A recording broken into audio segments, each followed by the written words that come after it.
সুপ্ৰভাত মৰমৰ ছাত্ৰ ছাত্ৰীসকল, পোনপ্ৰথমে মই মোৰ ইউটিউব চেনেল KB আছামিজলৈ তোমালোক সকলোকে স্বাগতম জনাইছোঁ। আজি মই তোমালোকক পঢ়াবলৈ ওলাইছোঁ বিশ্বখনিকৰ কবিতাটি। বিশ্বখনিকৰ কবিতাটিৰ কবি জ্ঞানমালিনী কবি মফিজুদ্দিন আহমদ হাজৰিকাদেৱ। আহাচোন আমি পাঠটিৰ মাজলৈ যাওঁ। মোৰ ছাত্ৰ ছাত্ৰীসকল, এতিয়া আহা পাঠটিৰ মাজলৈ। আমাৰ আজি পাঠটিৰ নাম হৈছে বিশ্বখনিকৰ।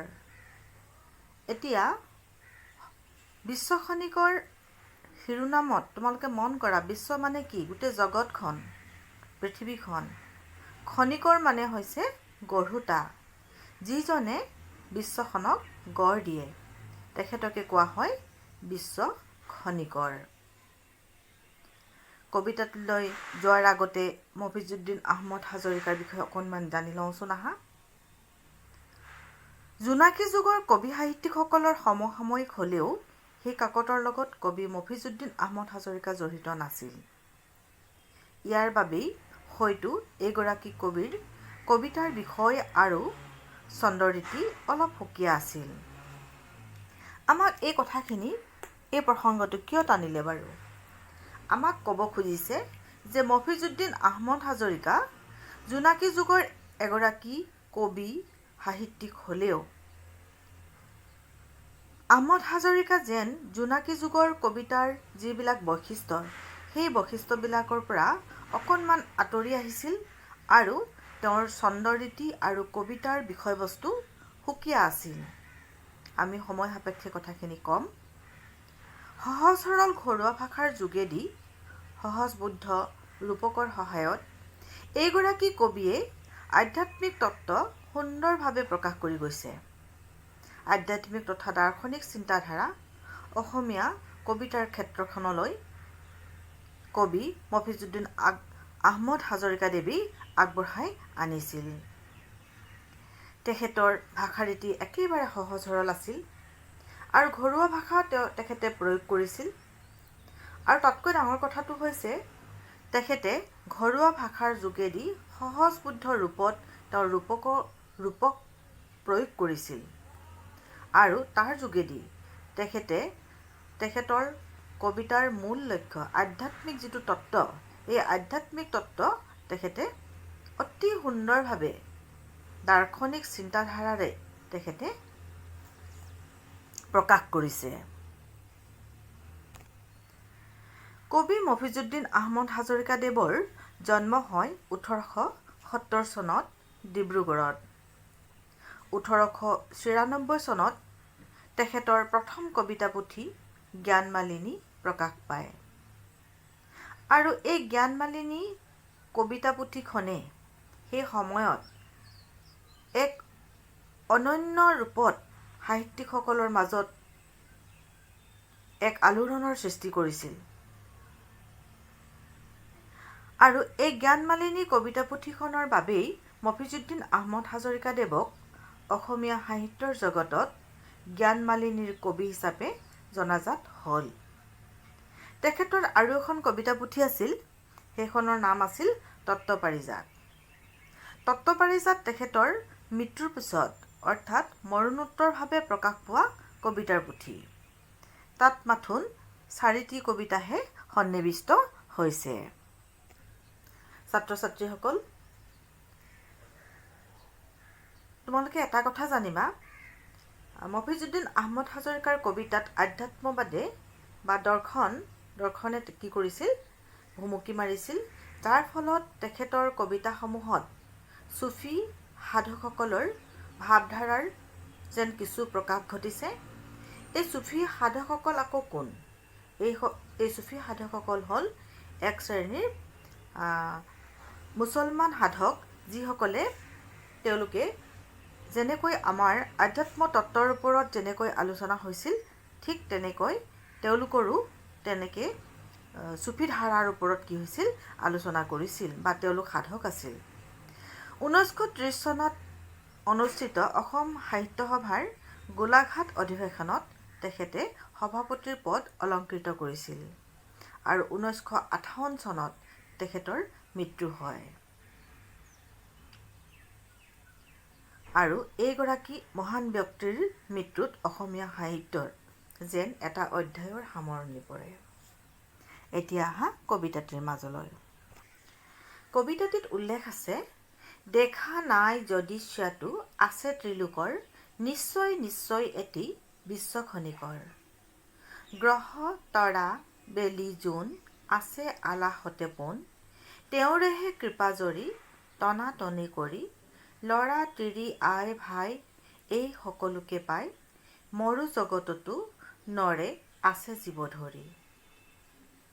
কবিতাফাঁকিত কৈছে যে দেখা নাই যদি স্যাটো মানে যদিও, আমি যদিও দেখা নাই, আছে ত্ৰিলোকৰ, এই ত্ৰিলোক মানে কি? স্বৰ্গ মৰ্ত্য পাতাল, এই তিনিখন জগতক আমি কি বুলি কওঁ? ত্ৰিলোক বুলি কওঁ। আমি যদিও দেখা নাই এই ত্ৰিলোকত নিশ্চয় নিশ্চয় কোনোবা এগৰাকী খনিকৰ আছে, যিগৰাকীয়ে গোটেই বিশ্বখন সৃষ্টি কৰিছে, বিশ্বখনিকৰ। গ্ৰহ তৰা বেলি জোন আছে আলাহতে পোন, তেওঁৰেহে কৃপাজৰি টনাটনি কৰি। যেনেদৰে গ্ৰহ তৰা বেলি জোন এই সকলোবিলাক গ্ৰহ নক্ষত্ৰই মহাকাশত নিজ নিজ কক্ষপথত অৱতৰণ কৰি আছে। কাৰ কৃপাত? তেওঁৰেহে কৃপাজৰি টনাটনি কৰি। কাৰ কৃপাত?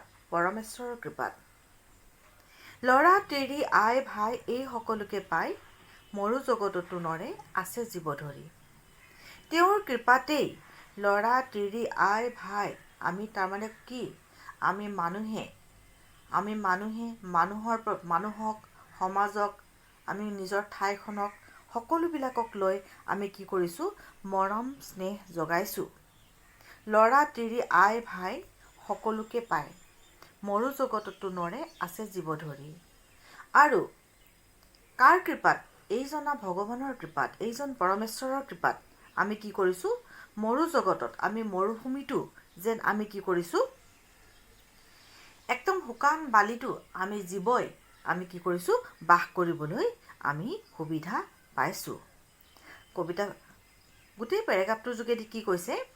আমি যদিও দেখা নাই কোনোবা এগৰাকী নিশ্চয় খনিকৰ আছে এই ত্ৰিলোকত, যিজনৰ কৃপাত গ্ৰহ তৰা জোন বেলি এই সকলোবিলাক নিজ নিজ কক্ষপথত অৱতৰণ কৰি আছে। এইজনৰ পৰমেশ্বৰৰ কৃপাত লৰা তিৰি আই ভাই সকলোৱে মানুহে কি কৰিছে? মৰমৰ এনাজৰীৰে সকলোকে বান্ধি ৰাখিছে। এইজনা ভগৱানৰ কৃপাতেই মৰু জগততো যেন কি কৰিছে? জীৱই প্ৰাণ ধৰি জীয়াই থাকিবলৈ সুবিধা পাইছে, শক্তি পাইছে। সেইজনেই হৈছে পৰমেশ্বৰ। তেওঁৰেহে মহিমাৰ নাই কোনো ওৰ পাৰ, একোখিলি পাততো যে আছে কত চিন। তেওঁৰেহে নাম লৈ কেনে যথা থৰ হয়, যত গছনিয়ে বাই যশস্যাৰ বিন। কবিয়ে কৈছে তেওঁৰ মহিমাৰ কোনো ওৰ পাৰ নাই। কাৰ মহিমাৰ? পৰমেশ্বৰৰ মহিমাৰ। একোখিলি পাততো যে আছে কত চিন। গছৰ পাতবিলাক দেখিছানে বাৰু? প্ৰতিখিলা পাততে তুমি মন কৰিবা, এখিলা পাত আনি চাবা, তাত অসংখ্য হীৰা বিন্যাস দেখিবলৈ পাবা। একোখিলা পাতত গোটেই পাতখিলাত হীৰাৰে কি হৈছে? বিন্যাস কৰি আছে। ভাবাচোন এবাৰ তেতিয়াহ'লে এজোপা গছত কিমান পাত থাকে? প্ৰতিখিলা পাতে কি হয়? প্ৰত্যেকখিলা পাতৰ হীৰা বিন্যাস নিমিলে, কাৰো লগত কোনেও নিমিলে। ঠিক তেনেদৰে প্ৰতিজোপা গছৰ যিমানখিনি পাত আছে, তাত যিমানখিনি হীৰা বিন্যাস আছে, যেন এই হীৰা বিন্যাসে কাৰ যশস্যাৰ কথা কয়? পৰমেশ্বৰৰ যশস্যাৰ কথা কয়। তাৰ অন্তৰালত ৰূপকৰ ব্যৱহাৰ আছে, আমাক কৈছে। কবিতাটো ৰূপকধৰ্মী। আমাক কৈছে যে এই হীৰা বিন্যাসৰ যোগেদি কি ক'ব খুজিছে? যে পৰমেশ্বৰে আমাক কিমান দিছে, যিমানবিলাক দিছে, তেওঁ যিমানবিলাক কৰ্ম, যিমানবিলাক কাম এই হীৰা বিন্যাসৰ লগত আমি তুলনা কৰিব পাৰোঁ। সেয়েহে কৈছে, তেওঁৰেহে নাম লৈ কেনে যথা থৰ হয় যত গছনিয়ে বাই যশস্যাৰ বিন। আৰু যিমানবিলাক পাতত যিমানখিনি হীৰা-বিন্যাস আছে, যেন পৰমেশ্বৰৰ গুণানুকীৰ্তন কৰিবৰ কাৰণেই যেন হীৰা-বিন্যাস, যেন গছৰ পাতবিলাকেও যেন তেওঁৰেহে যশস্যাৰ কথা কয়। বুজি পাইছানে? এই হীৰা-বিন্যাসে যেন তেখেতে দিয়া মৰমৰ দান, তেখেতে পৰমেশ্বৰে দিয়া যশস্যা খ্যাতিৰ কথাই যেন ব্যক্ত কৰিছে। সকলোতে আছে তেওঁ, কিন্তু নেদেখে কিয়? উৰণিৰে মুখ ঢাকি থাকে ওচৰত, সেয়ে খেপিয়ালে হাই পাবলৈকো নাই। আমাক কৈছে তেখেত সৰ্বত্ৰ বিৰাজমান, সকলোতে আছে তেওঁ, কিন্তু তেখেতক আমি স্বচক্ষুৰে দেখা নাপাওঁ। পৰমেশ্বৰ সকলোতে বিৰাজমান, আমি স্বচক্ষুৰে আমি তেখেতক দেখা নাপাওঁ। ঠিক যেন উৰণিৰে মুখ ঢাকি থকা এজনী কইনাৰ দৰে তেখেতৰ অস্তিত্ব আমি অনুভৱ কৰোঁ, কিন্তু তেখেতক আমি চুব নোৱাৰোঁ, তেখেতক আমি স্বচক্ষুৰে দেখা নাপাওঁ। ঠিক যেন উৰণিৰে মুখ ঢাকি থকা এগৰাকী নাৰীৰ দৰে তেখেতে আমাৰ মাজত দেখা নিদিয়ে, কিন্তু আমাৰ সকলো কামৰ, সকলো অস্তিত্বৰ, সকলো অনুভৱৰ মাজত যেন তেওঁ আছে। সেয়ে তেওঁ কৈছে, সেয়ে খেপিয়ালে হাই পাবলৈকো নাই। তেওঁক আমি খেপিয়ালেও মানে কেনেকৈ কয়, চকু যেতিয়া বান্ধি পেলাই তোমাক কাৰোবাক যেতিয়া ধৰিবলৈ কয়, বা তুমি যেতিয়া অন্ধ মানুহ এজনে যেনেকৈ হাতেৰে চুই অনুভৱ কৰি কামবিলাক কৰে, ঠিক সেইটোক খেপিওৱা বুলি কয়। খেপিয়ালে হাই পাবলৈকো নাই। আমি তেওঁক চুব খুজিলে, তেওঁক চাব খুজিলে আমি তেওঁক দেখা নাপাওঁ, চুব নোৱাৰোঁ, কিন্তু তেওঁৰ অস্তিত্ব আমি প্ৰতিটো ক্ষণতে, প্ৰতিটো সময়তে অনুভৱ কৰোঁ। সত্ব ৰজ তম গুণ সকলোতে নিৰ্গুণ, বোলে শুনো বিশ্বগিৰি হে মহাজন। আমাক কৈছে সত্ব ৰজ তম গুণ। আমাক পিছফালে দিছে ব্যাখ্যাটো। সত্ব মানে হৈছে, মন কৰিবা, মই তোমালোকক পেজটো উলিয়াই দিছোঁ। সত্ব ৰজ তম গুণ। সত্ব মানে হৈছে এই গুণে জীৱক সুখদায়ক আৰু জ্ঞানাত্মক কৰি তোলে, আৰু জীৱক সুখত আসক্ত কৰি মুগ্ধ কৰে। ৰজগুণ হৈছে ৰাগাত্মক, ই মানুহক বিষয়ত আসক্ত কৰে, বিষয় বাসনাৰ প্ৰতি। তমগুণ হৈছে অজ্ঞান, ই জীৱৰ মোহ উৎপাদন কৰে, আৰু যাৰ ফলত প্ৰমাদ, আলস্য আৰু নিদ্ৰাৰ দ্বাৰা সকলো ঢাকি ৰাখি জীৱক মোহপাশত বন্দী কৰি ৰাখে। চুটিকৈ কৈছে যে সত্বগুণে জ্ঞান আৰু সুখ দিয়ে, ৰজগুণে দুখ দিয়ে, আৰু তমগুণে জীৱনলৈ অন্ধকাৰ নমাই আনে। কবিয়ে ইয়াৰ মাজেদি কৈছে যে সত্ব ৰজ তমগুণ এই তিনিও গুণৰ মাজত থাকিও পৰমেশ্বৰ সকলো গুণৰ ঊৰ্ধ্বত। একো গুণতে তেওঁ কি হৈ নাথাকে, নিৰ্গুণ হৈ নাথাকে, সকলো গুণৰ ঊৰ্ধ্বত তেওঁ। সেইকাৰণে কৈছে, বোলে শুনো বিশ্বগিৰি হে মহাজন। সেইজনে হেনো তেখেতে বিশ্বগিৰি, বিশ্বৰ পৰ্বত, বিশ্বৰ আকাৰ, সেইজনে হৈছে পৰমেশ্বৰ, সেইজনেই হৈছে মহাজন। চাওঁ যদি ইপিনে দি, আহা কেনে বুকু ভেদি, মৰমেৰে বৰষিছে দয়া বৰষুণ। কবিয়ে কৈছে, যেনিয়েই চাওঁ তেনিয়েই আমি দেখা পাওঁ পৰমেশ্বৰৰ কৃপা, পৰমেশ্বৰৰ মৰম, যেন বৰষুণৰ দৰে তেওঁ আমাক কি কৰিছে, সকলোবোৰ দিছে, যিমানবিলাক সকলোবিলাকৰ মাজত আমাক তেওঁ নিমজ্জিত কৰাইছে। তেৱে কুহি গজালিক, পমা চিচু পাৰলিক, শেষান্তৰে একোজোপা কৰে ভয়ংকৰ, তেৱে এমা ডিমা লৰা, কৰে ডেকা তেজ ধৰা, অহংকাৰ বঢ়াবলৈ মাক বাপেকৰ। কবিয়ে কৈছে, তেৱে কুহি গজালিক, কুহি গজালি মানে আমাক কৈছে যে পমা চিচু পাৰলি এইবিলাক হৈছে ডাঙৰ ডাঙৰ প্ৰকাণ্ড গছ, কিন্তু এই ডাঙৰ ডাঙৰ গছবিলাক তাৰ ওঠটোকত এটা সামান্য সৰু অকণমান এটা গুটিৰ পৰা আৰু এই অকণমান সৰু সৰু গুটিৰ পৰাই কি কৰিছে, কুঁহি ওলাইছে, গজালি ওলাইছে, আৰু সি এটা সময়ত গৈ ভয়ংকৰ এজোপা ডাঙৰ গছলৈ ৰূপান্তৰিত হৈছে। সৃষ্টিৰ খেলা চোৱা। এয়া কাৰ কৃপাত? পৰমেশ্বৰৰ কৃপাত। সেয়েহে কবিয়ে কৈছে যে পমা, চিচু, পাৰলিকৰ দৰে ইমান ডাঙৰ ডাঙৰ প্ৰকাণ্ড গছবিলাকৰ জন্ম হয় এটা সামান্য গুটিৰ পৰা। কুঁহি গজালি হয় প্ৰকাণ্ড গছৰ ৰূপ ধাৰণ কৰে। ঠিক তেনেদৰেই তেৱে এমা ডিমা ল'ৰা, কৰে ডেকা তেজ ধৰা, অহংকাৰ বঢ়াবলৈ মাক বাপেকৰ। এমা ডিমা ল'ৰা তাৰমানে কি? ভ্ৰূণ এটাৰ পৰা কি হয়? এটা সন্তানৰ জন্ম হয়, এটা ভ্ৰূণ। আৰু এই ভ্ৰূণৰ পৰাই কি হৈছে? সেই ভ্ৰূণৰ পৰাই জন্ম হোৱা এটি শিশু এটা সময়ত গৈ কি হয়? প্ৰকাণ্ড ডেকা, তেজ ধৰা ডেকালৈ, পাহোৱাল ডেকালৈ ৰূপান্তৰিত হয়। আৰু সেই ডেকাই এটা সময়ত কি হয়? মাক দেউতাকৰ অহংকাৰ, গৰ্বৰ কাৰণ হয়। এটা ভ্ৰূণৰ পৰা জন্ম হোৱা প্ৰকৃতিৰ সৃষ্টি, পৰমেশ্বৰৰ সৃষ্টিৰ কথা চিন্তা কৰা এবাৰ। যে এটা গুটিৰ পৰা কেনেকৈ পমা, চিচু, পাৰলিকৰ দৰে প্ৰকাণ্ড গছ হয়। ঠিক তেনেদৰে এটা ভ্ৰূণৰ পৰা কি হয়? মাক দেউতাকৰ অহংকাৰ বঢ়াব পৰাকৈ তেজ ধৰা ডেকা ল'ৰাৰ কি হয়? ৰূপ লয়। তেৱে মানি, তেৱে মান, তেৱে দানী, তেৱে দান, তেৱে কাম, তেৱে কৰ্মী, খেতিয়ক, তেৱে জ্ঞানী, তেৱে জ্ঞান, তেৱে তীখা, তেৱে হান, তেৱে ধৰ্ম, তেৱে ধৰ্মী, বুদ্ধিয়ক। মন কৰিবা দেই। আমাক পৰমেশ্বৰে সকলোখিনি দিছে।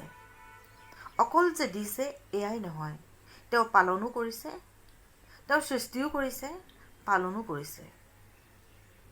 তেৱে মানি, তেৱে মান। আমি যিমানখিনি বিশ্বত আমি যিমানখিনি বস্তু দেখিছোঁ, আমি যাক লৈ গৌৰৱ কৰোঁ, যিজন মানি লোক, সেইজনো পৰমেশ্বৰ হাতৰেই সৃষ্টি। তেৱে মান, যি কাৰণে তেওঁ মানি হৈছে, সেই মানো তেওঁৰে হয়। তেৱে দানী, তেৱে দান। দান কৰাজনো, দানীজনো তেৱেই হয়। আৰু যি দান কৰা হয় সেয়াও তেৱেই হয়। তেৱে কাম, তেৱে কৰ্মী, খেতিয়ক। কামো তেৱেই সৃষ্টি কৰিছে, কাম কৰিবলৈ তেৱেই শিকাইছে, খেতিও তেওঁৰে হয়, আৰু খেতিয়কজনো তেৱেই হয়। তেৱে জ্ঞানী, তেৱে জ্ঞান, তেৱে তীখা, তেৱে হান। জ্ঞানীজনো তেৱেই হয়, আৰু জ্ঞানো কোনে দিছে? তেৱেই দিছে। তেৱে তীখা, তেৱে হান। যি তীখা আৰু সেই তীখাৰ যিটো হান, তাৰ যোগা অংশটো যাক খোচে, সেয়াও তেৱেই হয়। সেই তীখা পাতো তেওঁ, আৰু য'ত খোচে গৈ হানে, সেয়াও তেৱেই হয়। তেৱে ধৰ্ম, তেৱে ধৰ্মী, বুদ্ধিয়ক। কৈছে যে তেৱে ধৰ্ম তেৱে দিছে, ধৰ্মীও তেওঁ, বুদ্ধি তেৱে দিছে, বুদ্ধিয়কজনো তেৱেই। এই সকলোবোৰে অন্তৰালত কোন হয়? পৰমেশ্বৰেই হয়। তেৱে পানী, তেৱে মাছ, তেৱে এক, তেৱে পাঁচ। তেৱে যোগী, তপস্বীও তেৱে বাজিকৰ, তেৱে ধনী, তেৱে ধন, গুমস্তাও মহাজন, তেৱে কাম, তেৱে কৰ্মী, তেৱে কাৰিকৰ, নিশ্চয় তেৱে বিশ্বখনিকৰ। কবিয়ে কৈছে যে তেৱে পানী, তেৱে মাছ। পানীখিনি যিখিনি, সেইখিনিও তেৱেই দিছে, আৰু তাত যি জীৱ বাস কৰিছে, মাছো তেৱেই হয়। তেৱে এক, তেৱে পাঁচ। তেৱে এক, তেৱে পাঁচ। তাৰমানে কি? তেৱে এক মানে আৰম্ভ, আৰু তেৱে পাঁচ, তেৱে অন্ত। আদিও তেওঁ, অন্তও তেওঁ। তেৱে অনন্ত। গোটেই বিশ্ব ব্ৰহ্মাণ্ডৰ আৰম্ভণিও তেওঁ কৰিছে, শেষো তেৱেই কৰিব। তেৱে যোগী, তপস্বীও তেৱে বাজিকৰ। তেৱে ধনী, তেৱে ধন, গুমস্তাও মহাজন। তেৱে যোগী, তেৱে তপস্বী, আৰু তেৱে হৈছে কি হয়? বাজিকৰ। যিজনে কি কৰিব? যিজনে বাজিকৰ বুলি কৈছে, যিজনে খেলিব। সাপক যে কি কৰে? পেঁপা এটা বজাই পেলাই যে নচায়, সেইজন যোগী, তেৱেই বাজিকৰ। যেনেকৈ গোটেই বিশ্ব ব্ৰহ্মাণ্ডখনক কি কৰিছে? সাপে যেনেকৈ বাজিকৰজনৰ বা যোগীজনৰ পেঁপাৰ মাতত যেনেকৈ মন্ত্ৰমুগ্ধ হৈ নাচিবলৈ ধৰে বিষাক্ত সাপটিও, ঠিক তেনেদৰে গোটেই বিশ্ব ব্ৰহ্মাণ্ডখন পৰমেশ্বৰে কি কৰিছে? তেওঁৰ আঙুলিৰ ইচাৰাত যেন গোটেই বিশ্বব্ৰহ্মাণ্ডখন তেওঁৱেই নচুৱাই আছে, তেওঁৰ লীলাৰ যোগেদি। তেওঁৱে ধনী, তেওঁৱে ধন, গুমস্তাও মহাজন। ধনীও তেওঁ, ধনো তেওঁৰেই। গুমস্তাও মহাজন। গুমস্তা মানে হৈছে দোকানত কাম কৰা বা কৰ্মচাৰী হয়, অৰ্থাৎ মহাজনো তেওঁ, দোকানৰ মালিকো তেওঁ, আৰু যিখিনি কৰ্মচাৰী কাম কৰা সেইখিনিও তেওঁ। তেওঁৱে কাম, তেওঁৱে কৰ্মী, তেওঁৱে কাৰিকৰ। নিশ্চয় নিশ্চয় তেওঁৱে বিশ্বখনিকৰ। কামো তেওঁ, কৰ্মীও তেওঁৱেই, আৰু সেই কামৰ কাৰিকৰো তেওঁৱেই হয়। কবিয়ে নিশ্চিতভাৱে কৈছে, নিশ্চয় নিশ্চয় সেইজনেই হৈছে গঢ়োতা, বিশ্বখনিকৰ, সেই বিশ্বখন, পৃথিৱীখন গঢ়োতা সেইজনেই হৈছে পৰমেশ্বৰ। নিশ্চয় নিশ্চয় তেওঁৱে, দেখা নাইও যদি কেৱে, অন্তৰ্যামী সৰ্বজ্ঞান, বিশ্ব আত্মা প্ৰাণ, সৰ্বব্যাপী সৰ্বশক্তিমান। কবিয়ে নিশ্চিতকৈ কৈছে, নিশ্চয় নিশ্চয় তেওঁৱে। তেওঁৱে মানে কোন? পৰমেশ্বৰৰ কথা কৈছে ইয়াত। দেখা নাইও যদি কেৱে, যদিও আমি তেওঁক দেখা নাপাওঁ, কিন্তু আমাৰ ওপৰত বা আমাৰ অন্তৰাত্মাত বিৰাজ কৰা এজন কিন্তু আছে, সেইজনেই হৈছে বিশ্বখনিকৰ, আৰু তেওঁৱে হৈছে অন্তৰ্যামী। অন্তৰ্যামী মানে কি? অন্তৰৰ কথা, সকলোখিনি কথা তেওঁ বুজি পোৱা। সৰ্বজ্ঞান, সকলো জ্ঞানৰ ঊৰ্ধত। বিশ্ব আত্মা প্ৰাণ, গোটেই বিশ্বৰে আত্মা। তেওঁৱে হৈছে কোন? সৰ্বব্যাপী থকা সৰ্বশক্তিমান পৰমেশ্বৰ। বুজি পালানে বাৰু এতিয়া? মই কবিতাটিৰ সাৰাংশটো থুলমূলকৈ তোমালোকক পুনৰবাৰ কৈ দিছোঁ। যদিও চাক্ষুষ দৃষ্টিৰে আমি আজিলৈকে কোনেও পৰমেশ্বৰক প্ৰত্যক্ষ কৰা নাই, কিন্তু আমি অনুভৱ কৰিছোঁ ত্ৰিলোকৰ সৃষ্টি স্থিতিৰ মূলতে এজন পৰম সত্তা আছে, আৰু এই সত্তাৰ অস্তিত্ব আমি সদায়ে কি কৰোঁ? অনুভৱ কৰোঁ। এই পৰম সত্তাইহে সকলোকে এক আত্মীয়তাৰ জৰিয়তে বান্ধি ৰাখিছে। আমি ল'ৰা তিৰি আই ভাই বুলি কৈছোঁ, পৰম আত্মীয়তাৰ জৰিয়তে বান্ধি ৰাখিছে। এই জনা পৰমেশ্বৰৰ কথা, মহিমাৰ কথা কৈ অন্ত পেলাব নোৱাৰি।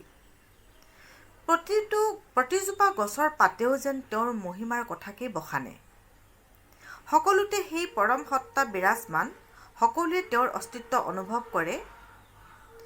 তেওঁ মায়াৰ উৰণিৰে মুখ ঢাকি সকলোৰে মাজতে থাকে, কিন্তু কোনেও তেওঁক বিচাৰি নাপায়, তেওঁক কোনেও স্পৰ্শ কৰিব নোৱাৰে। সত্য ৰজ তমগুণ তেওঁৰ মাজতেই বিৰাজমান। এই গুণৰ মাজত থাকিও তাৰ ঊৰ্ধত তেওঁ নিৰ্গুণ। তিনিও গুণৰ ঊৰ্ধত তেওঁ নিৰ্গুণ। সেয়েহে সেই পৰম সত্তাই সকলোৰে পালন কৰোঁতা, সকলোৰে জন্মদাতা। সমগ্ৰ জীৱ-জগতৰ সৃষ্টিকৰ্তা তেওঁৱেই। তেওঁৱেই ক্ষণিকৰ ৰূপে সমগ্ৰ বিশ্বখনক তিল তিলকৈ গঢ়ি তুলিছে। যদিও আমি কোনেও দেখা নাপাওঁ, তেওঁৱেই হৈছে অন্তৰ্যামী, সৰ্বজ্ঞানী, বিশ্বৰ আত্মা প্ৰাণ, সৰ্বত্ৰ বিয়পি থকা সৰ্বশক্তিমান পৰমেশ্বৰ। ছাত্ৰ ছাত্ৰীসকল, আশা ৰাখিছোঁ তোমালোকে সকলোৱে বুজি পাইছা, আৰু তোমালোকে এই শব্দাৰ্থখিনি তোমালোকে প্ৰথমতে ভালকৈ কি কৰিবা? প্ৰথমতে ভালকৈ বুজি ল'বা শব্দ অৰ্থবিলাক, আৰু বুজি লৈ তোমালোকে বহীত লিখি পেলাবা। তাৰপিছত তোমালোকে কবিতাটিৰ মাজত যাবা, আৰু কবিতাটিৰ প্ৰত্যেকটো মই ষ্টেঞ্জা তোমালোকক কি কৰিছোঁ? অনুবাদ কৰি তোমালোকক মই বুজাই দিছোঁ। বুজি উঠাৰ পিছত তোমালোকে প্ৰশ্ন উত্তৰ শিতানলৈ যাবা। ডেছক্ৰিপশ্যন বক্সত মই প্ৰশ্ন উত্তৰসমূহ দি দিম। তোমালোকে মোক বহুতে ভিডিঅ'টি আপলোড কৰাৰ লগে লগে নোটছকৈ চিঞৰি হাহাকাৰ কৰা, এয়া ভাল নহয়। তোমালোকে প্ৰথমতে বুজি লোৱা, আৰু নোটছসমূহ তোমালোকে প্ৰত্যেকটো ভিডিঅ'ৰ ডেছক্ৰিপশ্যন বক্সত মই তোমালোকক নোটছবিলাক দিছোঁ। তোমালোকে নিজাকৈ লিখাৰ চেষ্টা কৰিবা। বহুতে আপত্তি কৰিছে যে হাতেৰে লিখা নোটছ লাগে, প্ৰিণ্ট আউট নালাগে। প্ৰিণ্ট আউটেই হওক বা হাতেৰে লিখাই হওক, কথা একেটাই। এইখিনি নোটছ মই নিজেই লিখা, আৰু এই নোটছখিনি মই কিছুমান প্ৰিণ্ট আউট কৰি পেলাই দিছোঁ, তোমালোকৰ সুবিধাৰ কাৰণে দিছিলোঁ, আৰু কিছুমান হাতেৰে লিখা, গতিকে তোমালোকে তাৰ কোনো ব্যৱধান নাৰাখি প্ৰশ্ন উত্তৰসমূহ লিখি ল'বা। পাৰিলে নিজাকৈ লিখাৰ অকণমান চেষ্টা ৰাখিবা। এই সময়ত, এই লকডাউন পিৰিয়ডত তোমালোকক যদি মোৰ ভিডিঅ'সমূহে খন্তেকলৈ যদি তোমালোকক সকাহ দিয়ে, বহুত ছাত্ৰ ছাত্ৰীয়ে মোলৈ কমেণ্ট কৰিছে যে মোৰ ভিডিঅ'কেইটাৰ ওপৰতে তেওঁলোকে কি কৰিছে, ভৰসা কৰি পেলাই তেওঁলোকে পাঠ্যক্ৰম আগবঢ়াই নিছে। মই ভাবোঁ মোৰ কাৰণে এয়া গৌৰৱৰ বিষয়, আৰু আগন্তুক দিনলৈও তোমালোকক মই তেনেদৰে আগবঢ়াই লৈ যাবলৈ চেষ্টা কৰিম। তেতিয়াহ'লে আজিলৈ আহোঁ। তোমালোকৰ ভিডিঅ'টি যদি ভাল লাগিছে লাইক, শ্বেয়াৰ, ছাবস্ক্ৰাইব কৰিবলৈ নাপাহৰিবা। আজিলৈ আহোঁ। ধন্যবাদ।